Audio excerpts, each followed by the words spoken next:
প্রিয় বন্ধুরা, চলছে ওবিএস ব্লগ, নয়ন আছি আপনাদের সাথে। আজকের আমি যাচ্ছি জোলাখালী খেয়াঘাট।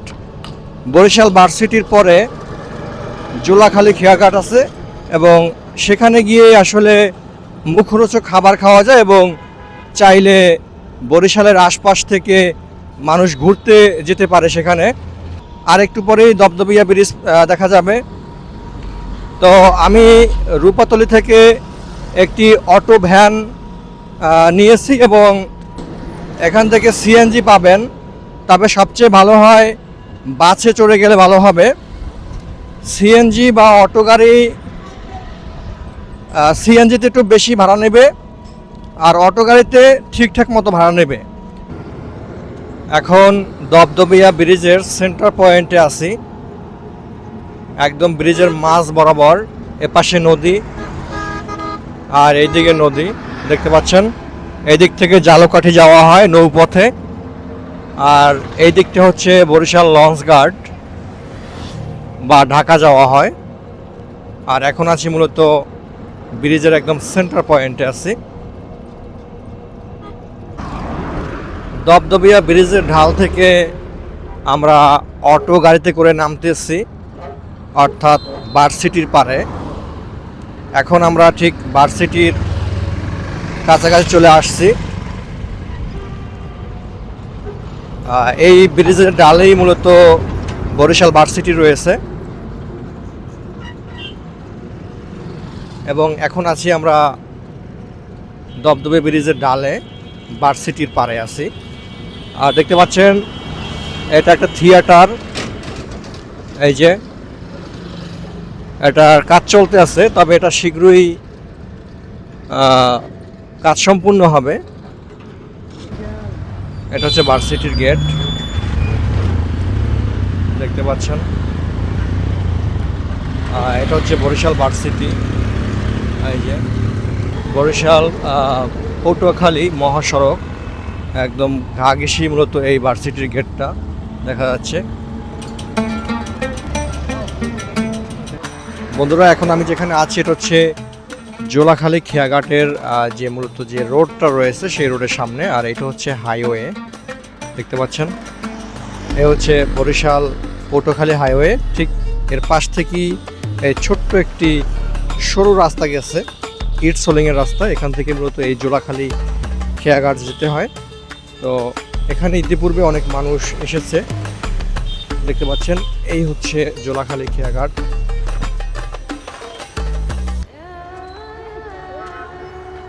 এখন ঠিক এই খেয়াঘাটের দিক যাচ্ছি। আর এখানেই মূলত রেস্টুরেন্ট রয়েছে, দূর থেকে দেখা যাচ্ছে। আর এখানে পরিবেশটা অনেক সুন্দর, দেখতে পাচ্ছেন। একটি গ্রামীণ পরিবেশ দেখতে পাচ্ছেন। সামনে ছোট ছোট রেস্টুরেন্ট রয়েছে এবং দেখব এই রেস্টুরেন্টে আসলে কি পাওয়া যায় বা কি খাওয়া যায় সেটা দেখব। দেখতে পাচ্ছেন এখানে অনেকে ছবি তুলতে আছে। এ হচ্ছে জোলাখালী খেয়াঘাট।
বন্ধুরা দেখতে পাচ্ছেন রেস্টুরেন্টের পক্ষ থেকে আমাকে একটি বার্গার দিয়েছে, আর ফ্রান্স ফ্রাই দিয়েছে, আর এখানে মজও দিয়েছে।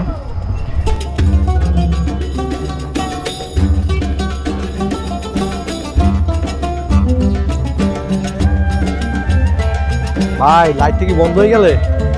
প্রিয় বন্ধুরা, এখন আমি আছি রিভার বাইস রেস্টুরেন্টে, এবং এই রিভার বাইস রেস্টুরেন্টের যে উদ্যোক্তা রয়েছে এই যে জনি ভাই, তো জনি ভাইয়ের সাথে একটু কথা বলবো।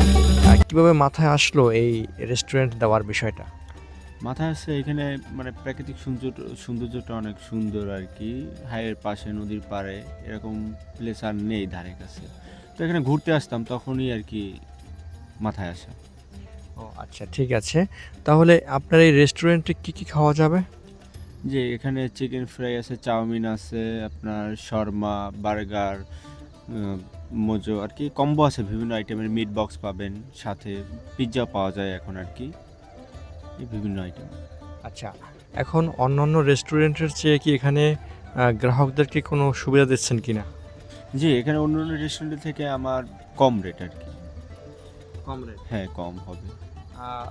প্রিয় বন্ধুরা, আমি এখানকার যে মেনুটা আছে সেটা আমি দেখে প্রথমেই বুঝতে পেরেছি যে এখানে এসে খাওয়া দাওয়া করলে বা সেই রেস্টুরেন্টের সুবিধা নিতে গেলে দেখা যাচ্ছে অন্য অন্য রেস্টুরেন্টের চেয়ে এই রেস্টুরেন্টে সব ধরনের প্রোডাক্টের দাম একটু কিন্তু কম, বা সে লিগ্যাল দামের মধ্যেই রাখছে, আমার কাছে এটা মনে হচ্ছে।